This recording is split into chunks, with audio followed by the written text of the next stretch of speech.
Hello students, now our next topic is refraction of light through a triangular glass prism. So let me make one diagram, then we will discuss. Okay, so this is a triangular prism, okay, having side A, B and C. These are refracting surfaces. Okay, this is the angle of prism. Let us suppose that the ray of light is passing, okay, with an at any angle at this refracting surface AB. then what will happen, यहाँ पे देखिए हम क्या करेंगे कि यहाँ पे रे ये बेंड करेगी, रिफ्रैक्ट करेगी, ठीक है, रे will refract and normal will be drawn here. देखिए नॉर्मल कैसे पड़ेगा, यहाँ पे स्टूडेंट्स गलती मिस्टेक करते हैं. नॉर्मल का मतलब कि इसके बिल्कुल परपेंडिकुलर, तो इसके बिल्कुल परपेंडिकुलर आपका नॉर्मल ये बना, ये नॉर्मल हो गया आपके पास.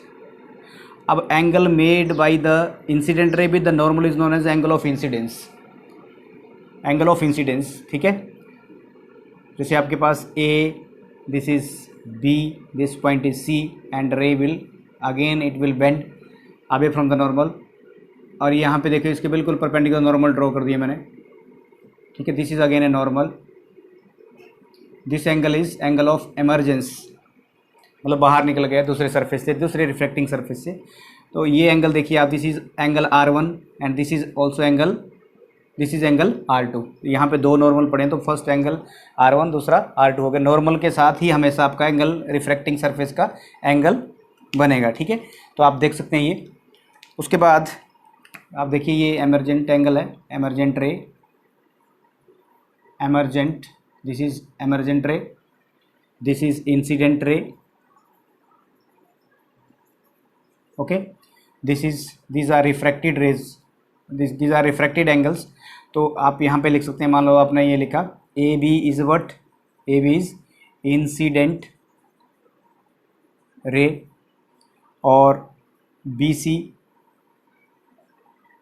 ठीक है, A B is incident ray and we can say B C is the refracted ray, refracted ray and C D ले लो इस पॉइंट को. सी से this is C and this is D. C D is what, emergent ray, emergent ray, ठीक है. और यहाँ पे अगर हम एंगल्स की बात करें, so this is angle is angle of prism, angle of prism. और ये आपके पास आ गया angle of angle I is angle of incidence, angle I is angle of incidence, angle R is angle of refraction and angle E is angle of emergence. So students, these are the about the rays, incident ray, refracted ray, emergent ray. Now here see angle of prism. इससे पहले हमने पढ़ा कि angle through a rectangular glass slab. तो वहाँ पे हमने देखा था, जैसे आप यहाँ पे देख सकते हैं, छोटी सी डायग्राम बना रहा हूँ मैं यहाँ पे. आपने पहले देखा यहाँ पे कि जब किसी रेक्टेंगुलर ग्लास स्लैब में रे पास करती है, तो वो जो आपके पास ये रिफ्रैक्टेड रे है और उसके बाद आपके पास ये एमरजेंट रे है, मींस ये रे बाहर चली गई यहाँ से दूसरे वाले सरफेस से, सेकंड मीडियम से. इसका मतलब अगर आप ये ग्लास स्लैब नहीं रखते तो ये रे ऐसे जाती, देखिए आप अगर ऐसा नहीं करते आप तो ये रे ऐसे जाती. इसका मतलब जो आपके पास इंसिडेंट रे है, दिस इज इंसिडेंट रे, इंसिडेंट रे, और ये वाली आपके पास जो एमरजेंट रे है, एमरजेंट रे, दे गो पैरेलल आफ्टर रिफ्रैक्शन. अब देखिए अगर आपके पास ये ग्लास स्लैब है तो इसमें दोनों रेज आफ्टर रिफ्रैक्शन पैरेलल जा रही हैं, जब हमने इसको एक्सपेरिमेंटली प्रूव किया. यहाँ भी एक एक्टिविटी है, ठीक है, ये भी एक एक्टिविटी है, activity through with the help of rectangular glass prism. तो हम यहाँ पे क्या करेंगे, यहाँ पे हम वाइट शीट ऑफ पेपर लेंगे, ठीक है, और उसको कार्डबोर्ड के ऊपर रख देंगे और यहाँ पे थंब पिन मार्क फिक्स कर देंगे वाइट पेपर में चारों साइड ऐसे करके। उसके बाद आप एक प्रिज्म को लेंगे और यहाँ पे पेंसिल से मार्क कर देंगे ABC और, ठीक है, और उस प्रिज्म को हटा देंगे और फिर स्केल से उसको मार्क कर देंगे पेंसिल से। उसके बाद क्या करेंगे, आप प्रिज्म को रख देंगे और 2 पिन लेंगे यहाँ पे, एक पिन यहाँ पे रख देंगे और एक नीडल शार्प एंडेड पिन्स लेंगे और यहाँ पे जो पेपर पिन्स होते हैं उनको लेके इस पॉइंट पे रख देंगे और यहाँ से ऑब्जर्व करेंगे, इस पॉइंट से ऑब्जर्व करेंगे CD जो इमर्जेंट रे है उसके यहाँ से आप ऑब्जर्व करेंगे।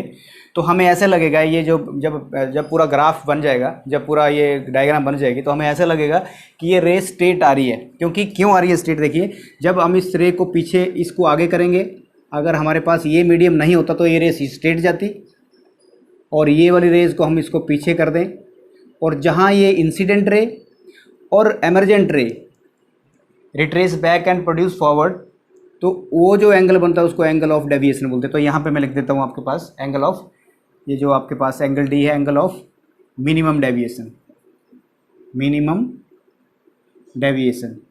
इसका मतलब क्या हुआ, मिनिमम डेविएशन का मतलब क्या हुआ, देखिए आप, इट मीन्स जब आप यहाँ पे ऑब्जर्व करेंगे, जैसे आप ऐसे कोई जब आप यहाँ पे वाइट लाइट रख देंगे, इसको ऑब्जर्व करेंगे तो जैसे जैसे आप एंगल ऐसे ऐसे इंक्रीज करते चलेंगे तो वो वाला एंगल डिक्रीज करता चलेगा। ठीक है, हमें मतलब ये प्रूव करना है यहाँ पे कि जो आपके पास I+E है, प्रूव यहाँ नहीं करना है, जस्ट हमें इसमें बड़ी हायर क्लास में पढ़ेंगे आप कि angle I plus angle E is equal to angle A plus angle of minimum deviation. ये दोनों एंगल जो हैं वो एंगल I और E के बराबर हैं। ठीक है, हायर क्लास में आप ये स्टडी करेंगे कि जो आपके पास A+D है that is equal to angle I+E। तो इसमें हम ग्राफ से ये बताएंगे, also we will discuss through the graph. ये आपके पास एंगल ऑफ डेविएशन है, एंगल ऑफ डेविएशन, और दिस इज एंगल I। हम ग्राफ प्लॉट करेंगे, जब हमारी ऑब्जर्वेशन आएगी तो हम ये ग्राफ प्लॉट करेंगे एंगल ऑफ ये डेविएशन और एंगल ऑफ I के बीच में ग्राफ प्लॉट करेंगे। तो ऐसा ग्राफ कुछ मिलेगा हमें, इस तरीके का ग्राफ मिलेगा। जब ये देखिए, जब इंसिडेंस एंगल जो है एमर्जेंट एंगल के बराबर हो जाएगा तो वो मिनिमम डेविएट करेगा, मिनिमम डेविएशन होगा उस टाइम। जैसे मैं ये इसको ऐसे टॉर्च को रखता हूँ तो धीरे धीरे जैसे जैसे इसको देखिए, यहाँ पे आप देखना, जैसे मैं इस एंगल को इस तरीके से, मतलब एंगल ऑफ, ये जो एंगल है एमरजेंस ये बढ़ेगा, एंगल ऑफ इंसिडेंस देखिए और एंगल ऑफ एमरजेंस देखिए ऐसे करके। तो ये जब ये एंगल ऑफ डेविएशन आपका डिक्रीज़ करेगा, देखो ये यहाँ पहले यहाँ पे था लाइट, आप देखो लाइट धीरे धीरे कम हो रही है। तो जैसे जैसे एंगल ऑफ D डिक्रीज़ करेगा, ठीक है, means angle of incidence increase करेगा और एंगल ऑफ डेविएशन कम हो जाएगा। लेकिन एक ऐसा टाइम आएगा जब angle of incidence equal to angle of emergent, ये वाला एंगल इसके बराबर हो जाएगा तो वो मिनिमम डेविएट करेगा, मतलब वो बिल्कुल यहाँ पे आ जाएगा ऐसे करके सबसे कम। इसको धीरे धीरे कम करते जाएंगे हम, slowly we will decrease this light से ऐसे करके, तो हमें लगेगा कि बिल्कुल छोटा सा एंगल बन गया ये। तो ऐसा एंगल जब incident angle becomes equal to emergent angle, that is angle is known as angle of minimum deviation, कि मिनिमम डेविएट कब करेगा ये। ठीक है, तो हमने इसमें देखा था कि ये दोनों रेज पैरेलल जाती है, लेकिन यहाँ ऐसा नहीं है। यहाँ पे रे जो है that bend towards the base. ये देखिए, जब कोई ray obliquely pass to the refracting surface of the prism after refraction, the emergent ray bend towards the base, ये बेस की तरफ बेंड करती है। ठीक है, बेस की तरफ बेंड करेगी, तो आप देख सकते हैं इसको, ये इस तरीके से बेंड करेगी। तो हमने जो प्रोसीजर आपको मैंने बताया, तो उस तरीके से हम इस क्वेश्चन को डिस्कस कर सकते हैं कि refraction of light through a rectangular glass slab. ठीक है, I am writing here factors on which angle of deviation depends upon, factors, ठीक है, on which angle of deviation depends. तो देखिए यहाँ पे ये चीज़ें इनके ऊपर डिपेंड करेंगे। तो पहले आपके पास है एंगल ऑफ, ठीक है, फर्स्ट है एंगल ऑफ इंसिडेंस, उसके बाद एंगल ऑफ, ठीक है, एंगल ऑफ इंसिडेंस ये लिख सकते हैं हम, angle of, first is angle of incidence, angle of incidence. दूसरा है वेवलेंथ के ऊपर डिपेंड करेगा, वेवलेंथ, वेवलेंथ ऑफ लाइट, कौन सी लाइट की वेवलेंथ आप यूज़ करें, वेवलेंथ ऑफ लाइट यूज्ड, ठीक है। उसके बाद आपका तीसरा पॉइंट लिख सकते हैं आप, the material of the prism या एंगल ऑफ प्रिज्म, इसके ऊपर भी डिपेंड करेगा मटेरियल ऑफ द प्रिज्म, कौन सा मटेरियल का प्रिज्म ले रहे हैं, material of the prism, material of the prism. और चौथा आएगा angle of prism, angle of prism. तो देखिए आपने एंगल ऑफ इंसिडेंस के ऊपर डिपेंड किया, एंगल ऑफ प्रिज्म के ऊपर डिपेंड किया, ठीक है। वेवलेंथ ऑफ द लाइट के ऊपर डिपेंड करा, मींस आपने कौन सी वेवलेंथ आप यूज़ कर रहे हैं, ठीक है। और उसके बाद नेक्स्ट है angle of material of the prism, की प्रिज्म कौन से मटेरियल का आपके पास, ठीक है, उसका रिफ्रैक्टिव इंडेक्स क्या है। dispersion of white light by a glass prism. When a white light is passed into the glass prism, then white light split into 7 colors. A band of color so obtained is known as spectrum. ये देखिए आपके पास, ये this was white light, ठीक है, ये white light थी, और जैसे ही वाइट लाइट किसी प्रिज्म में पास की तो ये 7 कलर में स्प्लिट होगी। तो इसमें 7 कलर आएंगे आपके, जैसे मैंने विवग्योर लिखी है, VIVGYOR, violet, indigo, blue, green, yellow, orange and red. और आपके पास जो पैटर्न आया विवग्योर, ठीक है, तो इसमें क्या होगा,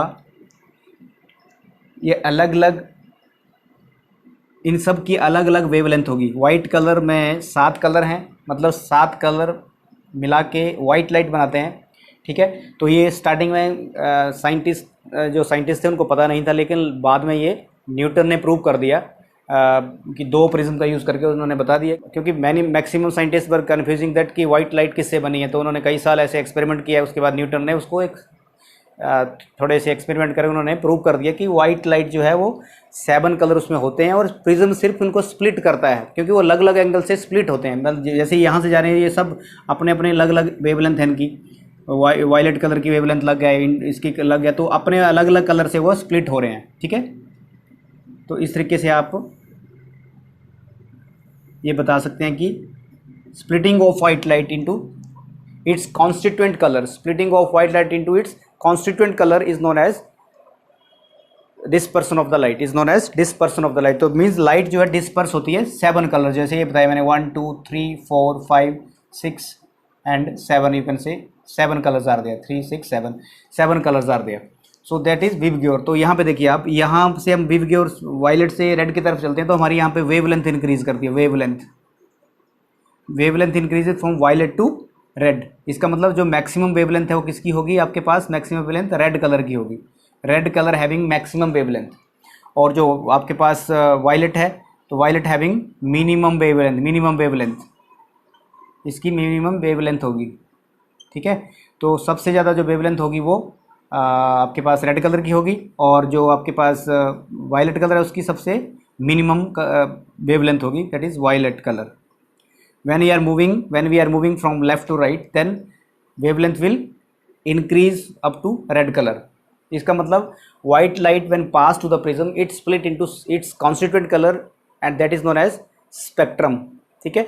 इसका मतलब कि प्रिज्म के अंदर वो 7 कलर नहीं है, वाइट लाइट कंटेनिंग 7 कलर, और वो उसको सिर्फ स्प्लिट करता है। क्यों स्प्लिट करता है, क्योंकि इन सब की अलग अलग वेवलेंथ है, they all colour having different wavelengths and they are splitting into different angles, and when they are splitting into different angles, it means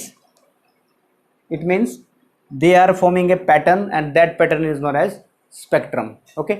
They are splitting with different angles, they are splitting they are splitting with different angles, okay, and they forming a pattern that is known as spectrum, that is विवग्योर, and we can write its wavelength like this। और इसकी wavelength इस तरीके से बढ़ती है, और frequency इस direction में बढ़ेगी इसकी। अगर हम फ्रिक्वेंसी की बात करें तो फ्रिक्वेंसी मतलब, फ्रिक्वेंसी आपको पता है कि number of oscillation per second, that is known as frequency. तो यहाँ पे फ्रिक्वेंसी क्या होगी, फ्रिक्वेंसी को हम न्यू से लिखते हैं, तो फ्रिक्वेंसी रेड कलर की मिनिमम होगी और वे वायलेट कलर की मैक्सिमम फ्रिक्वेंसी होगी। इसका मतलब एनर्जी की बात करें तो एनर्जी किसकी सबसे ज़्यादा होगी, वायलेट कलर की फ्रिक्वेंसी ज़्यादा होगी, तो इसकी एनर्जी भी ज़्यादा होगी, क्योंकि frequency is directly proportional to energy, ठीक है। इसका मतलब वायलेट कलर की सबसे ज़्यादा एनर्जी होगी और रेड कलर की सबसे कम एनर्जी होगी। सो आइजैक न्यूटन ने ये प्रूव किया कि प्रिज्म के अंदर 7 कलर नहीं है, वाइट लाइट कंटेनिंग 7 कलर। तो एक डायग्राम बनाता हूँ मैं, उसने ये देखिए प्रूव करके बताया कि अगर हम एक प्रिज्म को ऐसे रखें और दूसरे प्रिज्म को इन्वर्टेड कर दें, मीन्स कि इस प्रिज्म को ऐसे करके इन्वर्ट कर दें ऐसे करके, और जब लाइट पड़े ऐसे ऐसे करके आपको रखना है। तो जैसे ही वाइट लाइट यहाँ से पास करेंगे हम, जैसे वाइट लाइट पास करेंगे तो मान लो ये आपके पास ये कलर 2 स्प्लिट हो गए ऐसे करके, ठीक है, 7 कलर में। विव ग्योर का फॉर्मूला अप्लाई, आप यहाँ पे विव ग्योर का फॉर्मूला अप्लाई कर सकते हैं, ठीक है, ये आपको याद रखना है ऐसे करके। और जब ये यहाँ पे दूसरे वाले एंड में पड़ेगी ये वाली लाइट, तो होगा क्या, ये देखिए आप यहाँ पे पड़ेगी तो इससे ही अब उधर मिल जाएगी दोनों यहाँ पे। तो ये भी 7 कलर हैं, क्योंकि इस प्रिज्म ने स्प्लिट किया, इसने 7 को स्प्लिट किया, वाइट लाइट स्प्लिट होगी 7 कलर में, और 7 कलर फिर से मिल गए, वाइट लाइट निकल गई आपके पास, दिस इज़ वाइट लाइट। तो ये न्यूटन ने प्रूव करके बता दिया कि white light contain only 7 colours, ठीक है। इसका मतलब जो भी वाइट लाइट है उसमें 7 कलर होंगे। जैसे जो भी आपके पास लाइट आ रही है, जैसे सन से रेडिएशंस आती हैं, उसमें 7 कलर हैं। So Isaac Newton was the first to use a glass prism to obtain a spectrum like this, okay, spectrum of sun we can say, क्योंकि सन में that is white light. So he tried to split the 7 colour, he tried to split the colors of the spectrum of white light further by using another similar prism, जैसे ये दूसरा किया। However, he could not give any more colors. He then placed a second identical prism in the inverted position with respect to the first prism, ठीक है। तो इसने क्या किया, इसको inverted position में रखा दूसरे वाले prism को, और प्रूव कर दिया कि prism के अंदर ही 7 कलर, प्रिज्म के अंदर 7 कलर नहीं है, वाइट लाइट में 7 कलर होते हैं। So this was about dispersion of white light by a glass prism. Okay students, now we will discuss refraction through rain drop, ठीक है। तो जो rain drop है that act as a prism. So when a white light is passed to this water drop, ठीक है, rain drop, then light split into 7 color. तो ये 7 colour में देखो, आप यहाँ पे आपको दिख नहीं रहा होगा, लेकिन ये इस तरीके से वो 7 कलर में रिफ्रैक्ट हो जाएगी, ठीक है। इस तरीके से 7 कलर में वो रिफ्रैक्ट हो जाएगी। ऊपर आपके पास रेड कलर होगा, यहाँ पे वायलेट होगा, ठीक है। तो मैंने 2 कलर बताए यहाँ पे, एक रेड कलर होगा, एक यहाँ पे वायलेट कलर होगा, और अंदर फिर इंटरनली रिफ्लेक्ट होगी।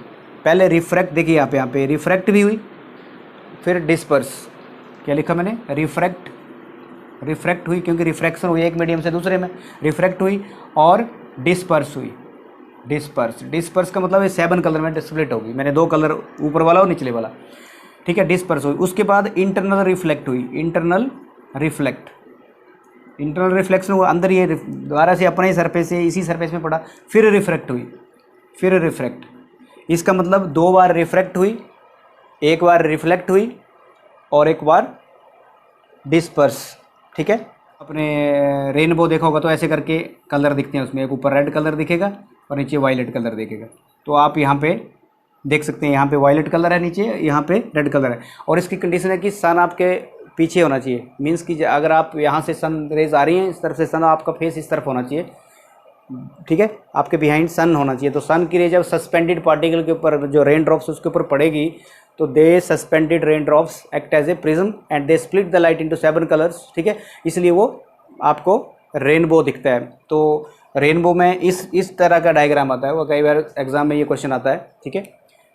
तो आप यहाँ पे इस तरीके से डायग्राम बना सकते हैं। यहाँ पे लिखेंगे रिफ्रैक्ट हुआ, फिर डिस्पर्स हुआ, फिर इंटरनल रिफ्लेक्ट हुआ, देन रिफ्रैक्ट हुआ, अगेन इट रिफ्रैक्टिंग बाहर की तरफ लाइट, वही रेड कलर और जो वायलेट कलर है, मतलब सारे कलर फिर से जा रहे हैं। तो आपको आदमी human I can not identify it properly, लेकिन आपको पहला कलर ऊपर वाला और लास्ट वाला कलर, या पहला वाला नीचे से और लास्ट वाला कलर आपको अच्छे से आइडेंटिफाई हो जाता है, ठीक है।